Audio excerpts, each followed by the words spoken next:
여러분 안녕하십니까? 동아이성 한국어로 뉴스입니다.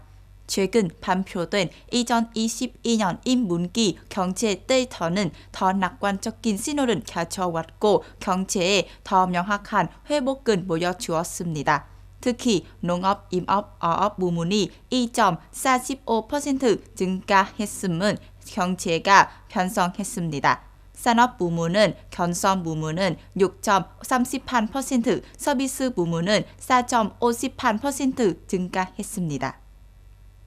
5% 이상의 증가로 인문기 GDP는 작년 같은 기간에 4.72%의 성장률보다 높았습니다. 여러 분기에 견적 GDP 수치가 증가하는 것은 기업 및 사람들은 지원하는 것과 결합된 유연한 전염병 예방 및 통제 정책이 완전히 작동했다는 신호입니다. 위에 성장 지표 외에도 베트남에 대한 외국인 투자도 회복되는 경향이 있습니다. 구체적으로 올해 첫 3개월의 지준 자본은 44억 2천만 달러로 지난해 같은 기간보다 10.8% 늘었습니다. 그러나 통계 종국에 따르면 이 분기에 진입하는 베트남 경제는 세계 정세가 복잡하고 세계 경제 성장이 둔화되고 상품 가격이 상승하는 큰 경제 개방으로 인해 많은 어려움에 직면한 것으로 나타났습니다. 국가은행의 데이터에 따르면 2022년 2월 만 신용은 2021년 말에 비해 1.82% 증가했고 2021년 말까지 신용 잔고는 10,000조 동에 도달한 것으로 나타났습니다.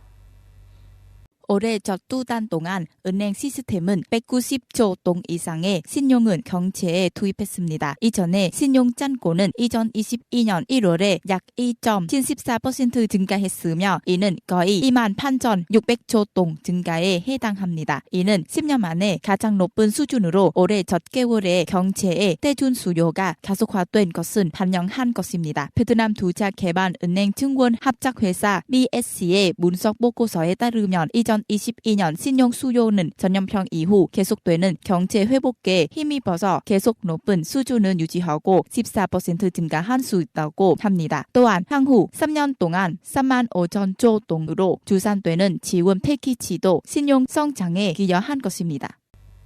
아프리카 돼지 연평 백신의 임상 시험은 생산 신전의 과학적인 기초를 더욱 확보하기 위해 농가 규모, 소규모로 진행되고 있습니다.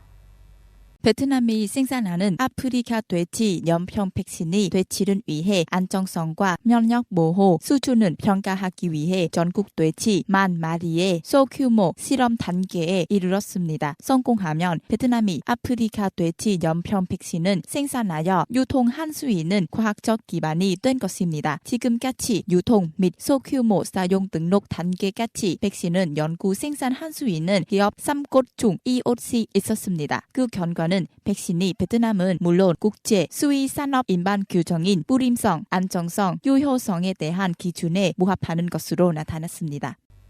4월 4일부터 한국 정부가 8명에서 10명으로 더 늘리는 것을 통하여 코로나19로 인한 사적 모임 제한은 계속 완화했고 식당, 카페 등 다중이용 시설의 영업 제한 시간은 자정까지로 연장했습니다. 한국은 앞으로 2주 이내에 코로나19 방역 조치를 완전히 해제한 것으로 예상했습니다. 권덕전 보건복지부 장관은 기자들에게 지표가 2주 동안 계속 개선되면 사회적 거리두기 조치에 대한 전반적인 조정이 있을 것이라고 말했습니다. 권 장관에 따르면 마스크 의무 착용 규정은 제외하고 코로나19 예방과 관련된 모든 조치가 해제된 것이라고 말했습니다. 4월 3일 남수단의 적대 세력 지도자들이 평화협정의 군사적 문제에 관련된 핵심 조항은 서명했습니다. 이 조치는 이 아프리카 국가에서 화재, 과체의 주요 톤파구로 환영받았습니다.